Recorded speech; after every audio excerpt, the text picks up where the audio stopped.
What's going on, everybody? Welcome back to another Transformers video review.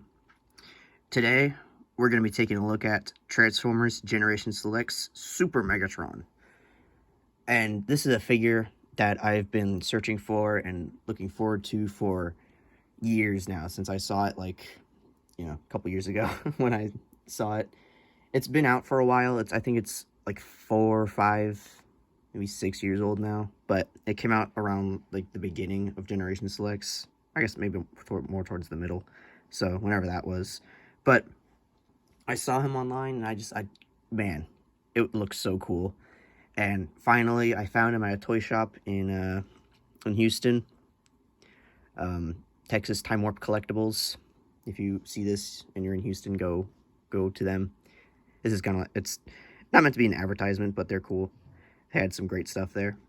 But anyway, here he is in jet mode. I was gonna start out. He has this is a spoiler, but he has a tank mode as well, as you can probably see from the treads on the back. But he comes packaged in jet mode, so I figured, hey, I might as well start out in the mode he comes in, which is good because I usually like to start out vehicle mode, and they kind of stopped doing that in recent years. But finally, we have a figure that actually does start out in vehicle mode. So first of all, you can see he's like a super, like a space jet.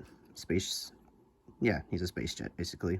Very alien, very winged. He has these wings right here, and then he has the back wings, and then he has treads on the back. So it's very random, but it's very cool looking. I love it a lot.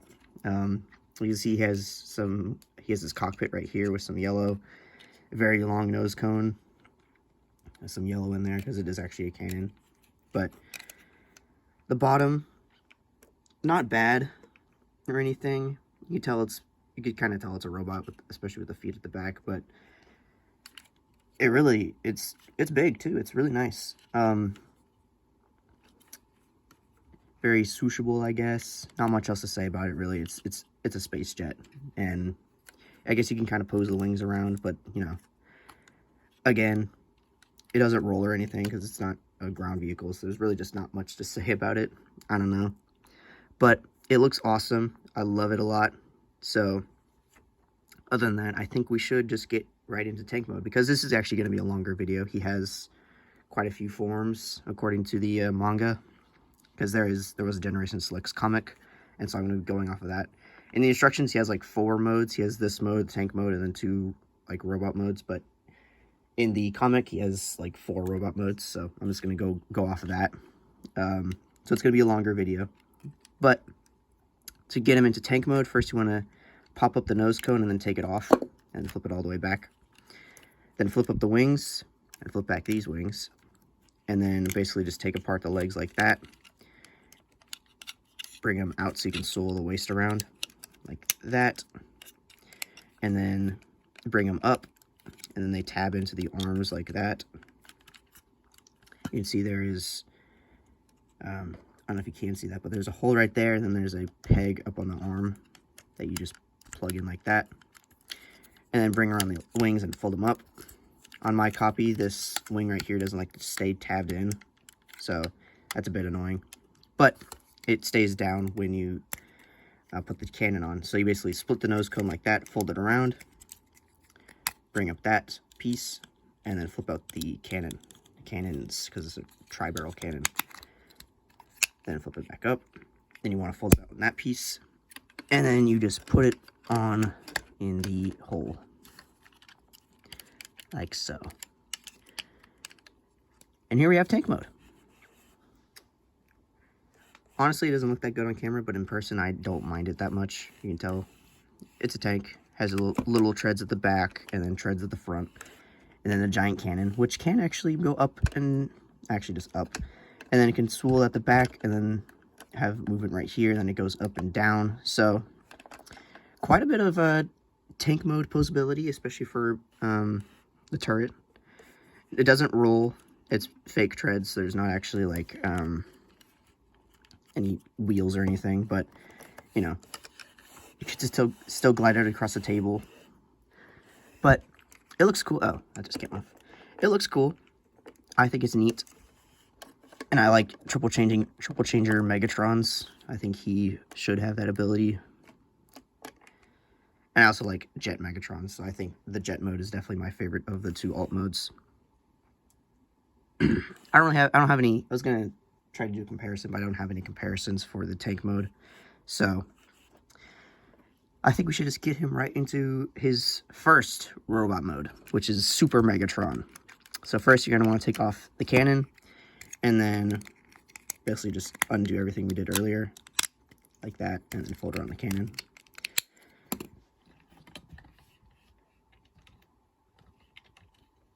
And then you want to bring out those little wings, and then fold up the shoulders, flip down this piece, bring that down and bring up the head, flip around the chest like that, bring down the legs and fold up the feet and flip back the treads.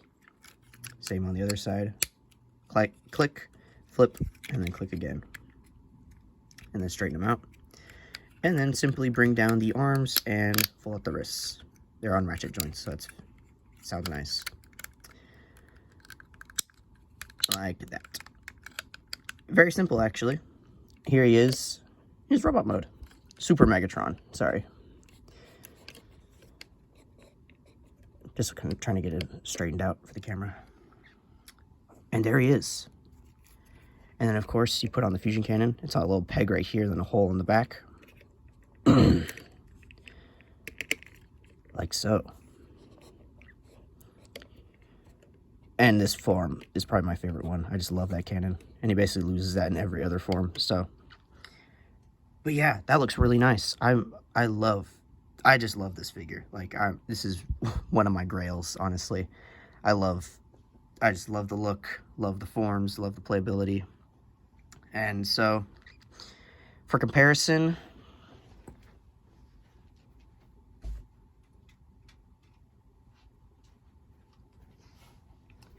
here we have, as you can see, I don't know if you noticed, but on the legs, and actually just the whole bottom half, the entire waist to leg assembly, and actually the arms.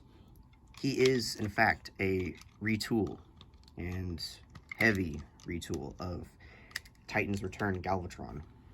So, here is that Galvatron. Kind of a terrible figure. Not really. It was a good figure for its time, but I didn't like the Headmaster gimmick that every single Titan's Return figure had. But they look cool together. And as you can see, I did some modifications. The cannon's supposed to go on the arm, but I like it better on the outside. So yeah, they look cool together. He is like 10 times better than this figure, but it's still neat to see where he came from and how much he improved. And then for some more comparisons, here is the Studio Series Bumblebee Megatron concept. Pretty interesting. I think he's a little bit taller, maybe.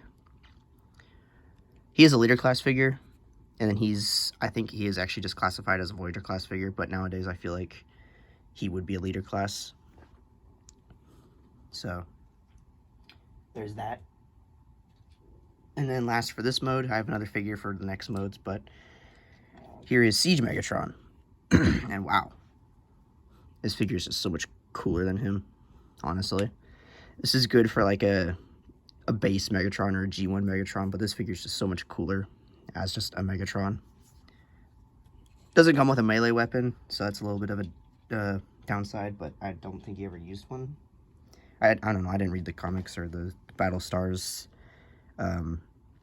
show or manga or whatever that was.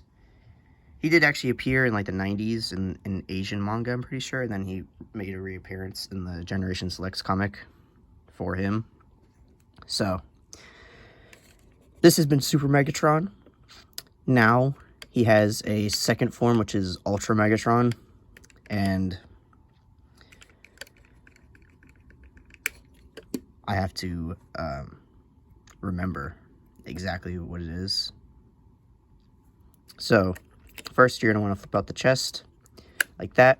Then you want to come into the head, and this part is very tricky for me. It might be for other people too.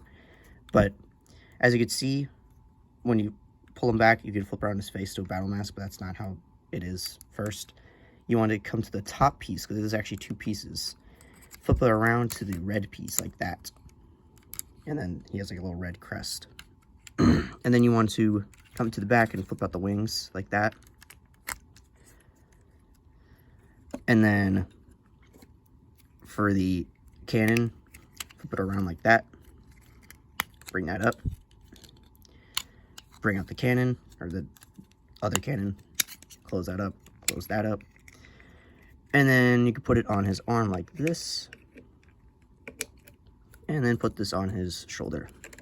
Put on either side, but in the comic I saw was on the right shoulder, so I'm just putting it on that side. And there we have him in his Ultra form. This is Ultra Megatron, which is pretty cool. I don't hate it. I don't mind it. I think having multiple forms is cool, especially for a character that's already powerful, I guess. So not much change, but you can see there's more detailing on the chest right there. And then on his head, there's instead of like a little black insignia, I don't really know what that was, but there's a little red crest up here now. Then a cannon on his shoulder and this little other cannon on his arm. So it's very cool.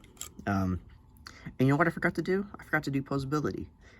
But I think I'm going to go all the way to the end and then do posability. So here he is in his Ultra Megatron form. And then that's his second form. His third form is Megatron Omega, which is basically just the same thing, but instead you flip around his mask and move the cannon a little bit. This part is very difficult for me. Oh, never mind. Flip around the mask like that, and then just put the cannon on his arm like that. And there you have Megatron Omega. Or, yeah, that is what it was, sorry. That looks really cool. I love this mask. And in the manga, the mask actually opens, and there's a cannon in his mouth. You can't do that on the figure, but, you know, just thought I should say that. And on the arm, there's little tabs, and then a hole in the back, and that's where I put it, because that's where it was in the artwork. Because there's no really peg or anywhere that kind of just looks good, because it kind of gets hindered. Like, you could do that, and it's upside down, but it doesn't matter that much, really. So there is Ultra Megatron, or no, Megatron Omega, or Omegatron.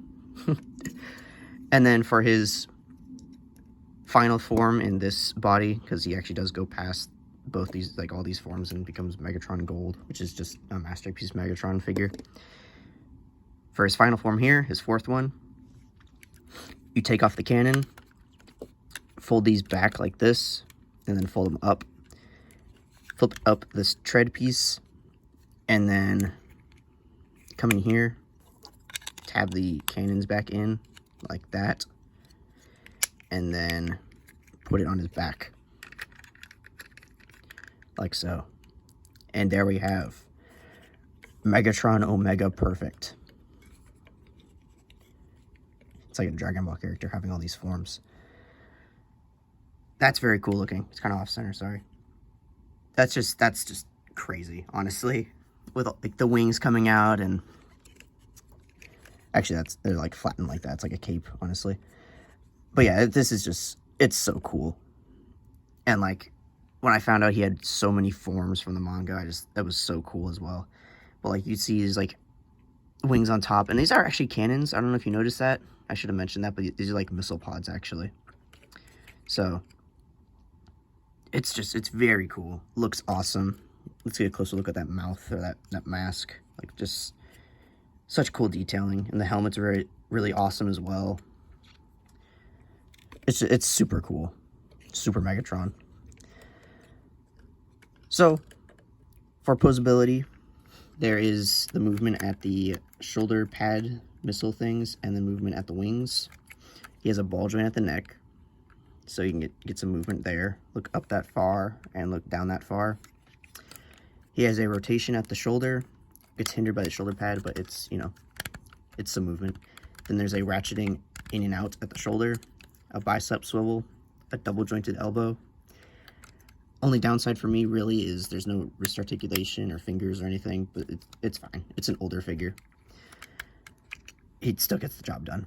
Then there's a ton of posability at the wings, so you can get them out of the way and put them in different positions. The hip skirts move out of the way, so you can put his legs up like that far. And then they go out that far, which isn't very far. Oh, okay, never mind. They got stuck on something. They go out that far, and then they go back that far. He has a knee bend and an ankle pivot. It's kind of a stiff ankle pivot, but that's good.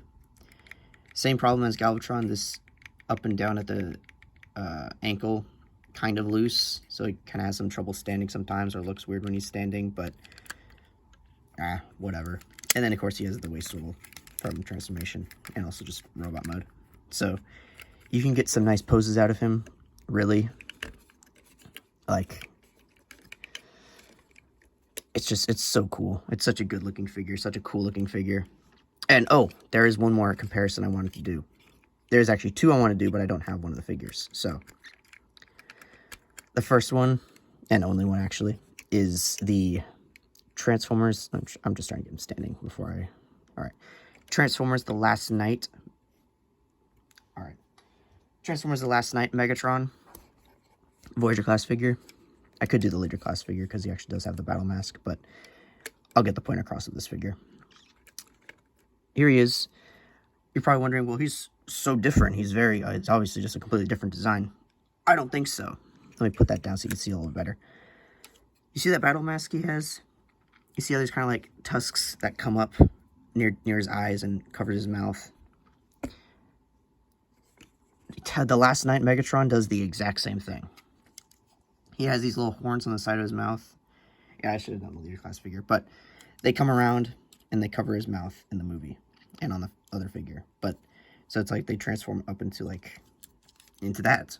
So I really think, it's just, you know, coincidence, because Michael Bay probably doesn't know about this very unknown niche character. But I like to believe that this was inspiration for that. And then this also was the inspiration for animated Megatron, because one, just the design of the helmet mostly, and then also the jet mode has very similar.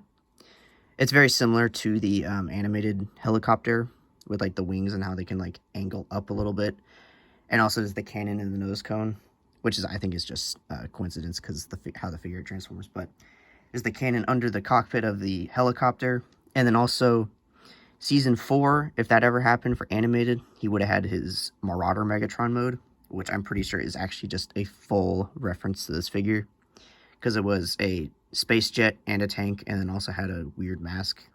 I'm pretty sure it was actually a muzzle, but same thing. So this figure and this character, not the figure came out a couple years ago, but the character was inspiration for a lot of things, I'm pretty sure. So that just makes this, like, the character so much cooler, in my opinion. Already being awesome, just looking awesome, having these, like, six modes, because he has the jet, tank, and 4 robot modes. Like, that's just so cool. So this review is a lot of just gushing, really, just loving this figure, because I really do love this figure. So if you can find it, and if you have the money, it is kind of expensive, but if you can find it, I definitely suggest it. It's been scalped fully. It was cheap back in the day, of course. That's just how things are. So it's really sad seeing how expensive it is, but oh man, if you can get it, definitely do, because it is amazing. I love it so much. There are some things that I would like better, like, I don't know, wrist swivel or wrist anything, maybe some fingers, but maybe a melee weapon, but I don't even think he'd use that, so you just take one of those. But other than that, it's just, man, it's great. So this has been my review of Transformers Generation Selects Super Megatron, and I guess Super, Ultra, Omega, and Omega Perfect. So thanks for watching. Make sure to like, subscribe, comment if you so desire, and I will see you in the next one.